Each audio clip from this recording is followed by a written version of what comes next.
1 Coríntios, capítulo 1. Vamos ler aí a partir do versículo 21. Pois, visto que, na sabedoria de Deus, o mundo não conheceu a Deus pela sua sabedoria, aprouve a Deus salvar os crentes pela loucura da pregação. Meus irmãos, Paulo fala a seguir, nos próximos versículos, que existem dois públicos diferentes de ouvintes do Evangelho. Existe o judeu e o grego, onde o judeu ele aguardava a vinda do Messias com poderes políticos, militares, poderes extraordinários, que pudessem colocar Israel sobre todas as nações da terra, como está profetizado em Zacarias, nos profetas grandes e pequenos. E aí o grego, ele usava lógica. Eles escarneciam da divindade de Jesus, que para eles não possuía sabedoria filosófica e nem poder para salvar a si mesmo da cruz, da condenação. Como poderia então salvar outras pessoas de suas condenações? E além disso, eles achavam também que ninguém realmente bom poderia ser condenado a uma pena capital, a uma das penas mais altas pelo Império Romano. Por isso, Paulo falou no versículo 23 que a pregação da cruz é um escândalo para o judeu e loucura para o grego.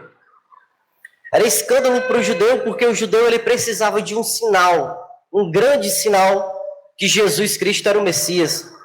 Apesar de todos os milagres que Jesus fez, da multidão de pessoas que Jesus arrastava, eles precisavam de algo mais. E Jesus disse que o sinal que seria dado àquela geração era o mesmo sinal do profeta Jonas, que ele ficaria 3 dias, aliás, no ventre da terra, assim como Jonas tinha ficado no ventre do peixe. E aí, os gregos, eles só davam razão à sua lógica. Se nada fizesse sentido para eles, eles não abraçariam de forma alguma. Se nada pudesse ser provado com a sua lógica, de maneira nenhuma eles dariam crédito. Percebam, meus irmãos, que Deus colocou absolutamente todo mundo sob uma prova de fé. Você vai crer no Evangelho pela fé. Você não consegue crer verdadeiramente por sinais. Você não consegue crer verdadeiramente no Evangelho por lógica. É por fé. E isso leva-nos a gente a fazer algumas perguntas, Como eu posso adquirir essa fé? Em Romanos 10:17, fala que a fé vem por ouvir a palavra de Deus. Por isso a importância, meus irmãos, da nossa pregação. Porque toda a fé, ela vem pelo ouvir. Ouvir a palavra de Deus, E como a gente pode ter acesso à palavra de Deus em si? Mas a resposta é muito lógica. Muitos vão falar que a gente tem acesso à palavra de Deus pela Bíblia. Está aqui, pela Bíblia, É claro. Mas todos nós, um dia, nós não possuíamos fé. Às vezes até líamos essa Bíblia aqui, mas a gente não entendia nada.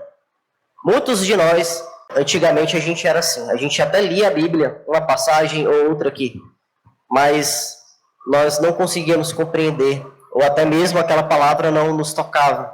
Nós fomos atraídos, a maioria de nós, fomos atraídos a Cristo, geralmente porque alguém falou dele pra gente, Alguém falou de Cristo pra gente, numa pregação de rua, ou numa igreja pequenininha, ou numa igreja grande, ou em uma missão. Geralmente, a maioria de nós viemos a crer verdadeiramente no Evangelho por uma pregação, uma ministração que alguém fez pra gente. Dá para entender até então, irmãos, que o quanto nós somos essenciais para o chamar de Deus.